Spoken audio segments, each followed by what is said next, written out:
Mga kapuso, nitong March 28, niyanig ng magnitude 7.7 na lindol ang Myanmar at umabot pa sa Thailand. Sa lakas ng lindol, ilang gusali ang gumuho. Tulad niya nakikita ninyo, mahigit 3,000 naman ang naitalang nasawi dahil sa lindol na yan. Dito po sa Pilipinas, hindi rin nawawala ang banta ng The Big One o yung magnitude 7.2 na lindol na posibleng tumama sa Metro Manila. Sa pagtaya ng PHIVOLCS, ang ganong kalakas na lindol posibleng magresulta sa 50,000 na pagkamatay at mahigit 100,000 masusugatan sakaling tumama sa Metro Manila. Handa nga ba ang Pilipinas para sa The Big One?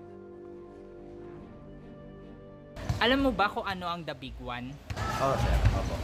Ang The Big One, sir, yan yung isang malakas na lindol. Katulad nangyari sa ibang bansa.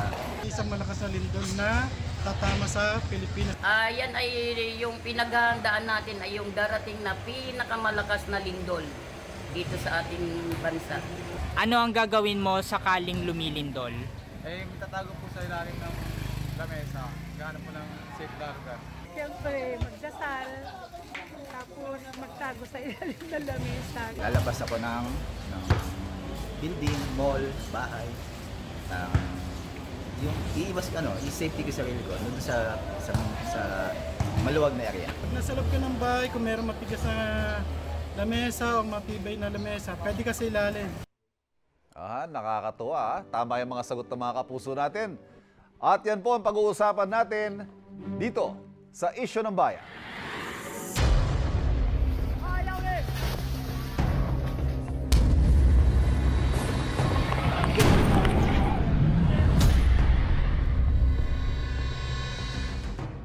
Ibahin pa natin ang issue kasama ang director ng PHIVOLCS, si Dr. Teresito Bacolcol. Good morning, Dr. Bacolcol. Welcome.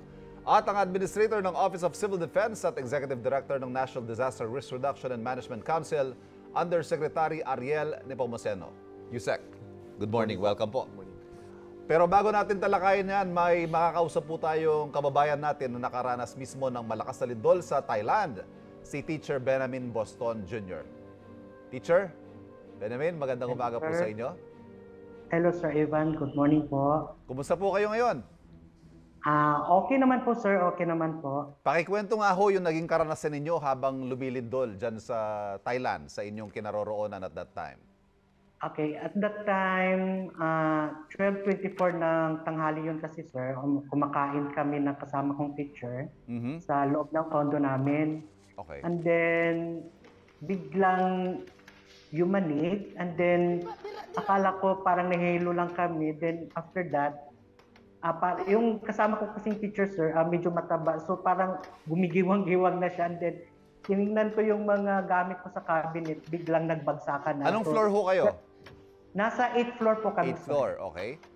Sa ngayon ba, And nasa then, condo pa rin kayo, teacher? nakabalik na po kasi kami, nakabalik na kami sa condo, sir, kinagabihan. Kasi wala namang malaking sira yung condo namin. Wala namang malalaking crack unlike sa ibang condo na malalaki na until now hindi na pinapasukan ng mga tao. Bukod po doon sa narinig ninyong pag-sway ng building, may mga nahulog na mga gamit, may narinig din ba kayo? Na parang may umuugong o may shaking o whatever. Ano may narinig ba kayo?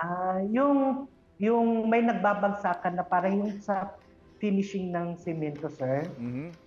Yun lang yung parang yun lang ang parang na naglalaglagan. Okay. Sige.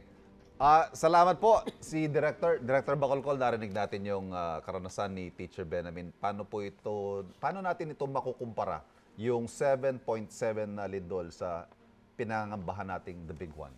Okay, yung 7.7 na lindol na nangyari sa Myanmar, that is equivalent to more than 300 atomic bombs that were dropped in Hiroshima. Yung The Big One natin, which is magnitude 7.2, that's only equivalent to around 30 Hiroshima bombs. So, more or less 10 times mas malakas yung magnitude 7.7 kaysa magnitude 7.2 na tinatawag natin The Big One. Doktor, pakilarawan rin po natin gaano ba kalakas yung The Big One. Ano kayang mararamdaman natin pag nangyari yun? Okay, so when we say about the magnitude 7.2, that's intensity 8. And kapag intensity 8, tulad ng nangyari sa Myanmar, nagbabagsakan yung mga buildings, mga And then, kakaroon ng hysteria, mass hysteria, magkaroon ng panic. So, Ito ho yung hindi ka na makakatayo ng diretso. That's no? right, that's right. Kahit anong pilit mo na bumalanse ka, talagang mabubuwal ka. That's right. May mga videos tayo nakikita na halos hindi na makatayo yung mga tao and kahit pilitin man nilang tumayo, nabubuwal pa rin sila. Nabanggit niyo po yung number na 50,000, yung maaring maapektuhan, maaring mamatay, 100,000 na maaring masugatan. Saan po nanggaling itong mga numero na to? Okay, so based yun sa number of residential buildings that will sustain heavy damage in the event of a big one. So in Metro Manila, around 13% of residential buildings and around 10 to 30-story buildings, that would be around 11% that would sustain heavy damage. So doon po nanggaling yung, actually 33,000 yan, and then if you add yung casualties by fire, 18,000, so umaabot tayo ng around 50. Yung sunog ho, inevitably mangyayari yan pag nagkaroon ng lindol. Bakit po? Yung mga gas tank, mga tangke na yung electrical, yung wirings natin, Right. pwede maputol at pwede mag-create ng Nako, sunog. nakakatakot. Yusek Ariel, sakaling mangyari po yung the big one, very general question, pero gaano ba tayo kahanda? Walang mabilis at magandang sagot talaga dyan. Kasi tatlong level yun dapat paghandaan.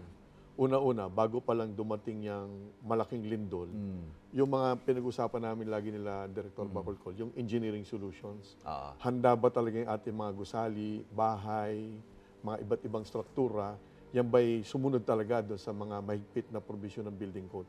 Yan ang ating first line of defense. Kailangan magaganda talaga lahat yan at nasa tamang lugar.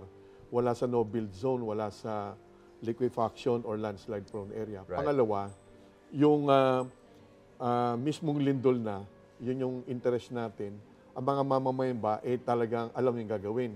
Yan ang second line. Ibig sabihin, yung mga sumusunod sa mga duct cover and hold drills natin at siniseryoso yun, alam nila yung gagawin nila. Yan ang second line eh.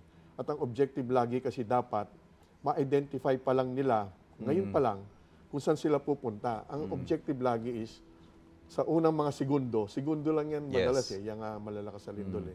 Although sa ibang bansa, nagkaroon na ng 8 minutes before. Unang segundo, huwag kayong matumba, huwag kayong mabagsakan ng mga bagay na maaaring magdulot ng sugat sa leeg or sa ulo ninyo, at magkaroon kayo ng pagkakataon pumunta sa mga open space. Ang open space naman, makita nila wala sa ilalim ng puno o sa gilid ng building, wag ganon. Kasi pwede sila mabagsakan. So yun ang objective, para maligtas sila. Dahil baka may mga aftershocks na tinatawag yung malakas na lindol. At yung kahanda naman natin sa larangan naman ng pagtugon, yan isa parte naman ng national government at local government units. Ready tayo dyan. Meron tayong mga tauhan na sanay para sa collapse structure, rescue. May mga handa tayo mga health or medical teams. Ang kasundaluhan natin from the AFP and other uniform services, ready naman tayo. At of course, kapag may mga malaking insidente ng malalakas sa lindol, ang international community may mekanismo naman tayo, napapasok din naman sila. Nabanggit niyo ho, ilang segundo lang yan, matter of seconds. May warning ho ba yan? And yung ilang segundo na yon, may way pa ba para makareact tayo ng tama? Such that we can probably change the outcome between life or death. Kaya ho, importante talaga yung muscle memory yung tinatawag muscle memory, ibig sabihin, hindi ka na halos nag-iisip. Parang instinctive na yung magiging reaction tama mo. Ho. Dapat nga pag nagsimulang yumanig yung kalupaan o lindol na, huwag na natin isipin, malakas ba to o hindi. Automatic dapat yung duct cover and hold or pumunta kayo sa ilalim ng matibay na lamesa. Kaya dapat, pag bibili pa lang sila ng lamesa, yung talagang matibay yan. Kung salamin kasi, medyo baliwala po yan eh. At hawakan nyo rin yung isang paano kasi baka And we cannot overemphasize kaya yung mga drills natin, seryosohin po natin dapat. Director, may mga tinatawag din pong active fault. Ano bang ibig sabihin kapag nasa active fault, saan-saan po may active fault dito sa Metro Manila? Okay, so kapag sinasabi natin nasa active fault, ibig sabihin, yung isang lugar nasa active fault, ibig sabihin nun, that area is transected or dinadaanan ng active fault or di kayo malapit sa isang active fault. Now, ano yung mga lugar sa Metro Manila? We have the West Valley Fault. May visuals tayo dito. Papakitan. Ayun. Okay. So, we have the West Valley Fault. It transects Metro Manila, pero nanggaling pa yan sa Bulacan. From Bulacan, it goes to Rizal. And then sa Metro Manila, we have 5 cities transected by the West Valley Fault. We have Quezon City, Pasig, Marikina, Taguig, Muntinlupa.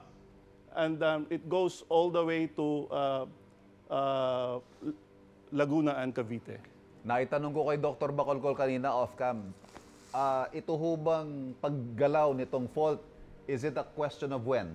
That's right. It's a question of when. Gagalaw at gagalaw siya. Gagalaw at gagalaw yan. Base sa pag-aaral namin, the West Valley Fault would move every 400 to 600 years. And the last time it moved was in 1658. So, hinug na kumbaga. That's right, that's right. Dr. We're ready for Bacolcol. the big one. Yusek, yung mga nakatira po sa mga may active fault na nabanggit ni Dr. Bacolcol, anong pwede nilang gawin sa mga bahay nila? Halimbawa, may kailangan po ba silang i-retrofit ba nila yan? O mga paghahanda ba na pwedeng magawa ng mga kapuso natin? Unang-una yung mga nando sa mismong linya na identify na yan, dapat wala na talaga mga struktura dyan. Wala Nako, na mga bahay ang problema. dyan. Andyan na Oo. sila eh. At sinasabi nga ng ating science-based agencies kagaya ng PMOLS, yung 5 meters to the left, 5 meters to the right, dapat wala doon. Ano?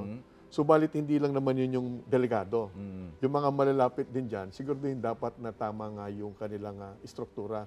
Pero kung pwedeng isingit lang ho natin, Yes, kasi go ahead. para maintindihan ng ating mga kababayan, ang West Valley Fault System ay isa lamang sa 175 fault systems ng bansa. Okay. Ang the Luzon, big one, Visayas, Mindanao. Okay. Oo, ang the big one, habang binibigyan natin ng malaking atensyon itong Metro Manila, hindi lang Metro Manila, but Greater Metro Manila, kasama ang Regions 3 and 4, Yes. 4A and 4B, meron pa tayong 6 active trenches na maaaring magdulot ng Naku lindol. po. So buong bansa dapat ang naghahanda, wag Correct. lang po yung Metro Manila. Ayan. May tanong po, yung mga kapuso natin mula kay Dana Clay para kay Yusek Ariel, kung sakali daw na wala silang open space sa pwedeng takbuhan, paano raw ang gagawin nila? Kailangan po talaga, alam nila dapat yung open space. Kaya nga yung paghahanda, ngayon pa lang, hindi yung dapat mag-isip sila sa ng open space habang lumilindol na. Oo. Ngayon pa lang, pag nasa bahay sila or nasa opisina or paaralan, isipin na kagad ng mga pamilya, saan ba ang pinakamalapit na open space? Dahil pag hindi po sila nakapunta sa open space, delikado po talaga. Nako, dito pa naman sa Metro Manila lalo na napaka-crowded, wala nang matakbuhan eh. Ayan, tanong naman ni Micah Delfonso para kay Director Bacolcol, totoo raw ba na kapag sobrang init at biglang umulan, malakas daw na senyales siya ng the big one? Hindi po. Earthquakes are random events and it can happen anytime. Mapaulan man. So walang at- kinalaman yung ano dyan, yung season o panahon? Wala. Okay, at least malinaw ho yan ha. Is there any way to predict? Kasi minsan may mga lumalabas sa social media. On this certain date, at this certain hour, magkakaroon ng malakas na lindol. Hindi po yung totoo. Huwag po kayong maniwala sa mga Ayan, nako, nagsasabi fake news yan. na bigla na lang naging earthquake experts overnight. Yung nagsasabi pa ng exact date, exact time, hindi po yung totoo. Kasi as of now, wala pong technology that can tell us exactly when an earthquake would happen. Final word, Yusek Nepomuceno, sa mga kapuso natin. Pagtulong-tulungan natin lahat. Para maligtas tayong lahat, hindi lang ito dapat iasa sa national government or local government units. Lahat tayo, yung mga kababayan natin, dapat sa bahay pa lang nila, mag-organize na sila. Alamin na nila kung saan sila tatakbo, paano sila magkikita-kita. Dapat may go-bag sila. Right. Lahat ng emergency discussions, gawin na nila. Yun ang kanilang participation. Again, seryosohin po natin dahil tulad nga na nasabi ni Dr. Bacolcol, ito ho ay mangyayari sa ayaw natin at sa gusto natin. Yan. Maraming salamat, Hivos Director Teresito Bacolcol, sir. Thank you. At kay Yusek Ariel Nepomuceno. Thank you, sir. Thank you din po. Maraming salamat din, Teacher Benamin. Ingat po kayo dyan. Isa-isa nating himayin, talakayin at sasagutin ang mga issue ng bayan.